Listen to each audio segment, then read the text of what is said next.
Welcome to The Issue Is, Fox 11's new political show, talking what's hot, what's important, what's affecting you.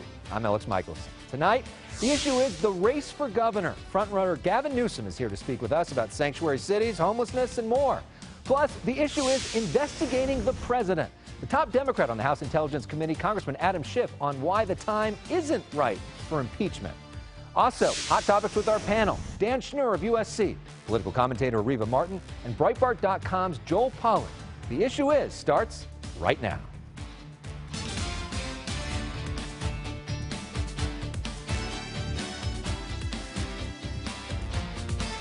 And thank you so much for joining us for our first show. It's Friday night, hoping each week we can learn a little bit about the key issues together and have some fun along the way. So let's begin that with Gavin Newsom. He's the former San Francisco mayor, current lieutenant governor, and frontrunner to be the next governor of the state of California. Thank you for being our first guest on our first show. Honored to be here. Thanks for having me. All right, let's talk about one of the big issues right now, which is that of sanctuary cities and sanctuary state. We've seen so much blowback to the state, sanctuary state bill that's been before. We've seen all these town halls. We've seen cities trying to opt out. Is there any part of you that has thought, maybe it's time to rethink this? Maybe the state has gone too far. I don't think so. I think most people haven't read it.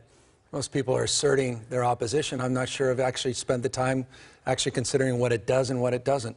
You know, Rudy Giuliani is getting a lot of attention this last week. Rudy Giuliani was a principal proponent of sanctuary policy when he was mayor of New York. I hope he can advise the president on the principles behind sanctuary policy, which is about public safety. It's about building trust. It's about community policing. This state has had cities, large and small, traditionally conservative, not just liberal cities that have embraced the principles of sanctuary policy. We've seen an increase in immigration in the last few decades, and crime has actually dropped. So I think there's been a lot of mishegoג on this, a lot of politicking around this issue, and I think the governor did the right thing supporting SB 54. So the president says that there's a revolution going on in California against this. If you were governor of California and you were in a room with President Trump talking with him, what's the first thing you say to him? How does that conversation go? Well, I'd ask him what specific components of the legislation he's concerned about. What specific concerns does he have? And, you know, with respect, I can't imagine for the life of me he spent 5 seconds indulging in actually understanding. It was crystal clear when Jeff Sessions was here that he didn't read the legislation. That's why the governor, forgive me, but asserted that he lied about aspects of the sanctuary policy. Another big issue is that of homelessness. We've seen an extraordinary growth, especially in LA, some 66% in the last 6 years. Democrats run the city. They run the state. What are Democrats doing wrong when it comes to homelessness? Well, we own it. We own poverty as well. We're the richest and poorest state. You can't sugarcoat that, and I think we have to accept that responsibility, that accountability to do more and do better. The issue of homelessness is, was front and center in terms of my history and the work we did in San Francisco. We got 12,000 people off the streets, reduced our street population by 40%, but there is no having made it. As soon as you house dozens of people, hundreds of people, thousands of people, more people arrive. We have a quarter of the nation's homelessness. By some estimates, 134,000 people living on the streets and sidewalks.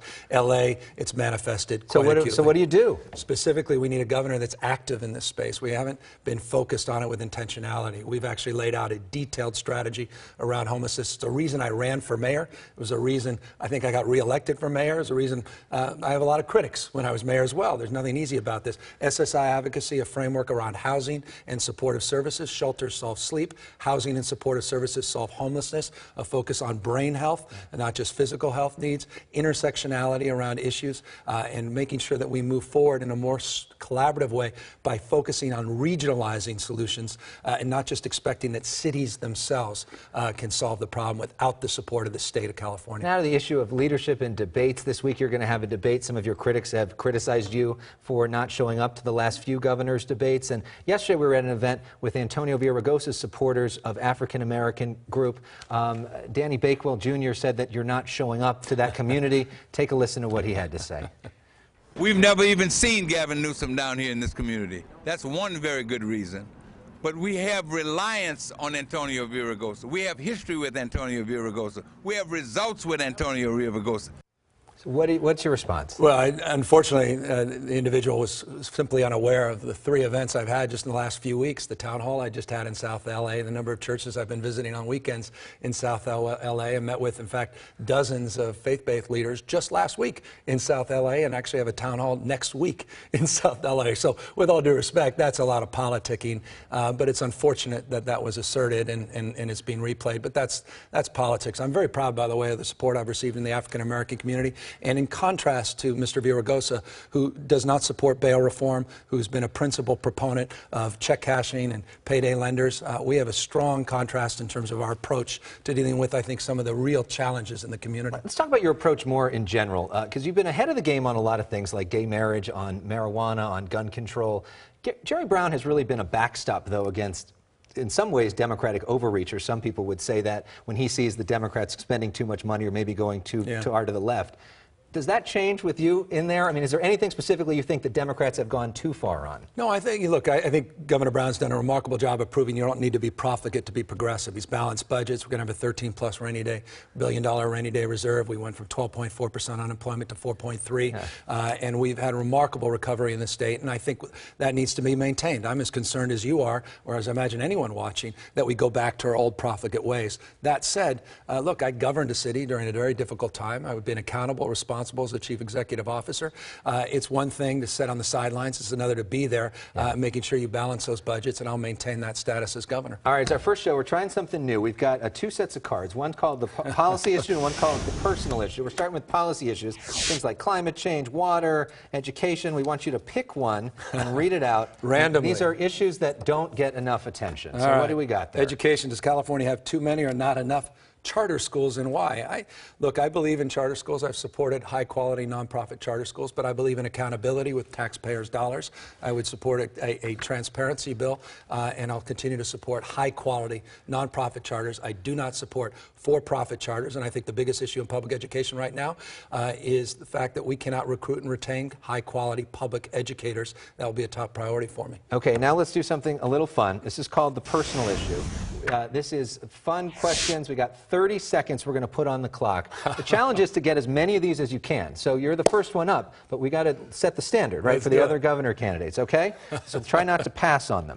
Here we go. We ready for our 30 seconds? Let's begin this in 3, 2, 1, go. Favorite TV show? Oh, geez, I can't skip.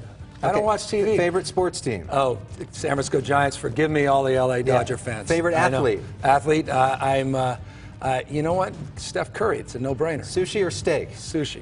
Favorite fictional character? Oh my gosh, I can't skip. Favorite superhero? I skip. Favorite band or musician? I'm a big, you know, it's strange. I'm going to say Train. That surprises folks. Wow. Favorite quote or motto? The biggest risk in life is not that we aim too high and miss it, so we aim too low and reach it. Michelangelo. All right. Nicely done. Thank you very much, Lieutenant Governor Gavin Newsom. We're excited to announce that all of the candidates for governor will join us in studio in the coming week. Next week, we're going to have Republican businessman John Cox. He's going to be here. And all the candidates also recently sat down with us for in-depth conversations about their policies and biographies. You can stream those conversations right now in podcast form. Just search for The Issue Is wherever you get your podcasts, including iTunes, Google Play, Stitcher, and Spotify. Coming next, should the president be impeached? Congressman Adam Schiff with his surprising take. That's next, right here on The Issue Is.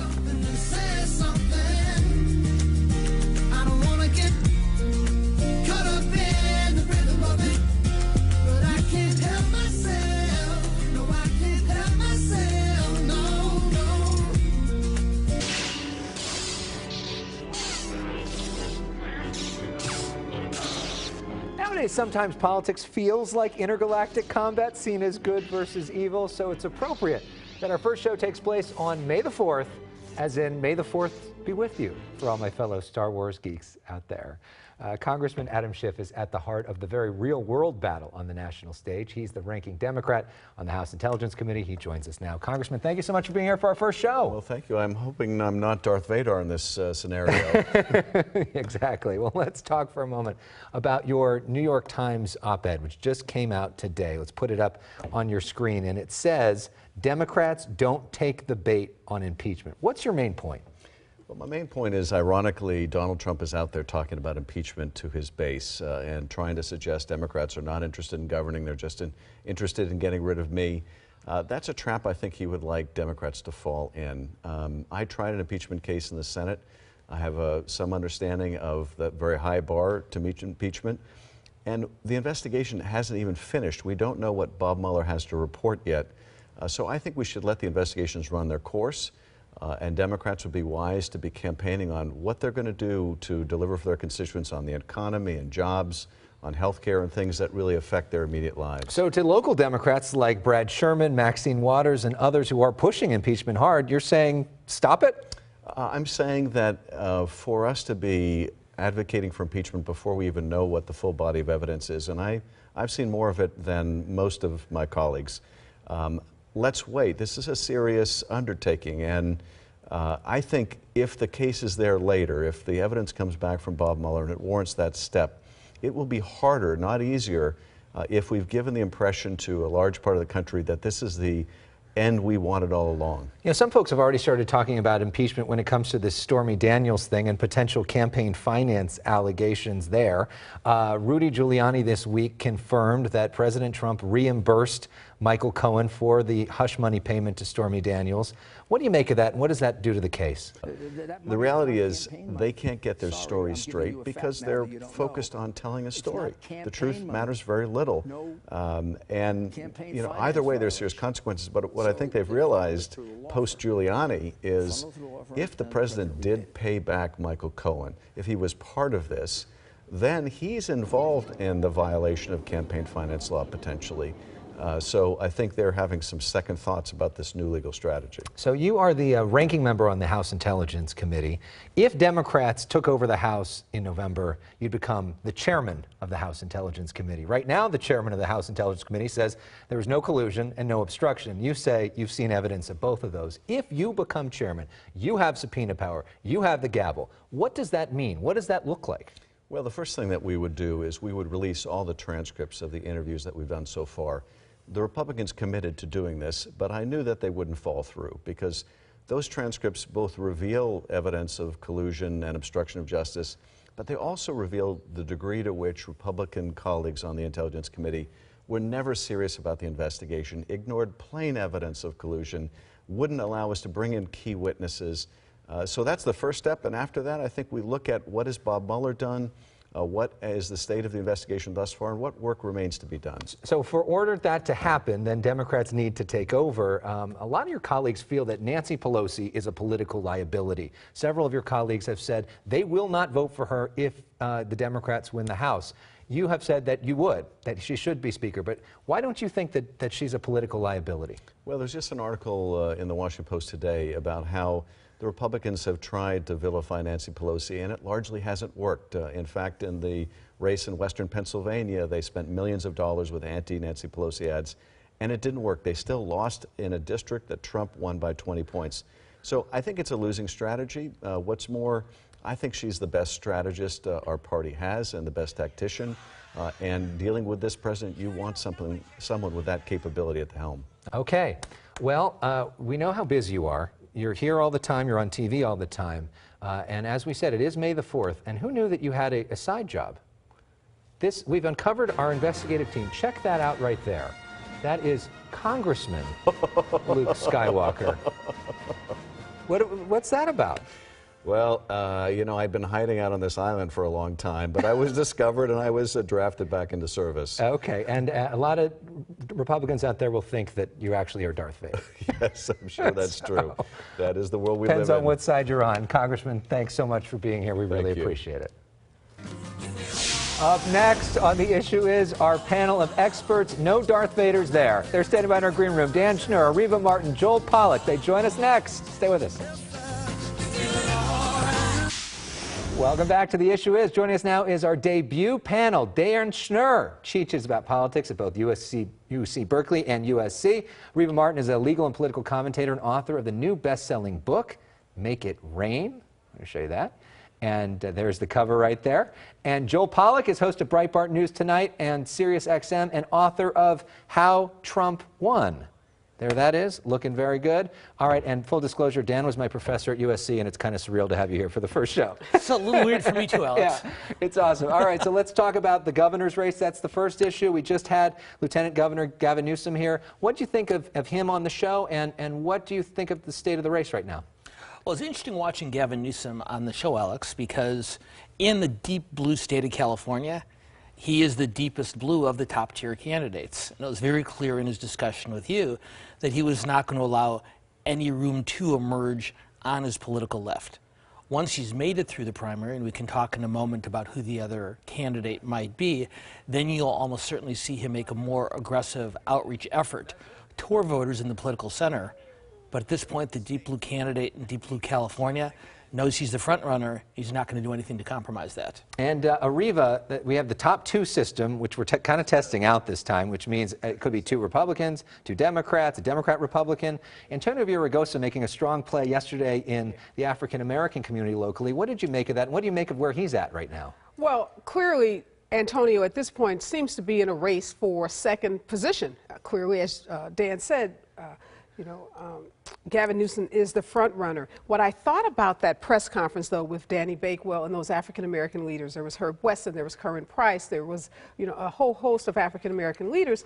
But if you look at that photograph, who wasn't there? Maxine Waters wasn't there. Supervisor Mark Ridley-Thomas wasn't there.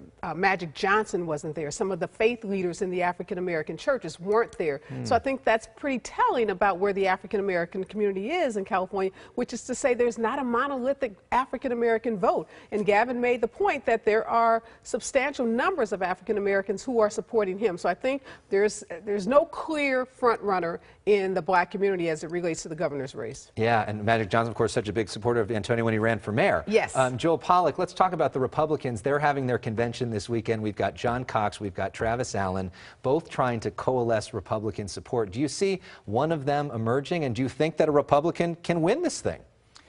Well, what we know is that both of those gentlemen have passed Antonio Villaraigosa in at least one poll. There's a surge of enthusiasm right now on the Republican side with the revolt against the sanctuary state laws. Ever since Jeff Sessions came in and the Trump administration's filed that lawsuit, you've seen community after community in Orange County, San Diego County, now other counties, coming out and opposing those sanctuary state laws. That has energized conservatives and given them a reason to re-engage. So we see both Cox and Allen doing very well in polls lately. It may be less important for the party to agree on which one of them is going to support than for both of them to continue the enthusiasm around the sanctuary state rebellion. And if they do, one of them can make that second slot. Another big issue is the Trump investigation. We saw Rudy Giuliani coming out this week confirming some stuff, and then President Trump potentially taking it back. Areva, I know you got a strong take. What do you think is going on with the Trump legal team? I think they're in total turmoil. I think the left hand doesn't know what the right hand is doing. As you just said, Giuliani had this media blitz where he revealed facts about the legal case that weren't revealed previously, and those facts contradict what President Trump and Michael Cohen have been saying for months about the Stormy Daniels case in particular. And I think he created more questions than he did answers, and he's given federal prosecutors a lot of other leads that they will be sure to follow up on. Joel, you're an attorney. Do you see it the same way? Well, I think a lot of those prosecutors already had some of those leads. We saw the seizure of Michael Cohen's documents, potentially compromising the attorney-client privilege that he had with Donald Trump. The story this week that NBC had to correct partially was that they had wiretapped Michael Cohen's phone. Turns out they weren't listening in, but they were monitoring. We don't know the truth. There's a lot out there that suggests the president's under extreme pressure, and what's concerning is that prosecution seems to have run out of bounds. And, can I just comment on the attorney-client privilege? One of the things that Giuliani said that was so, I think, such a bombshell statement was that Michael Cohen did very little legal work for Donald Trump. So it's kind of ironic when we hear these statements about the attorney-client privilege when you have a lawyer not serving in his capacity as a lawyer. Another big issue this week, Kanye West and his potential role with the Republican Party. We've seen the president's support among some African Americans actually go up in the wake of this. What do you make of Kanye's place in all this? Well, Alex, the former basketball player Dennis Rodman once said, the only bad press is an obituary. And what Donald Trump and Kanye West have in common, and I think one of the reasons they seem to hold each other in very high regard, is they've both decided very early in their careers that controversy is good for business. whether it's selling music or selling a candidacy. And while I'm sure if you really broke it down, Kanye West and Donald Trump would agree on very little, that penchant for controversy really binds them and has them. And Kanye has 5 albums coming out. Thank you guys so much for being here, but they are not done yet. We've got a thing called the bonus issue. The panel will be talking with us. It's an additional digital-only segment. You can watch it at Facebook.com, at my Facebook page, YouTube page, on our The Issue Is podcast page as well. We're going to be talking about Eric Garcetti, Little Kim, North Korea, lots of stuff to go to. Some final thoughts and a look at the issues we talk about next week when we come back. Next week, the issue is race in America. We sit down with Congressman John Lewis, a legend of the civil rights movement, and LA Congresswoman Karen Bass. That's next week on The Issue Is. Thanks for joining us. Have a great night.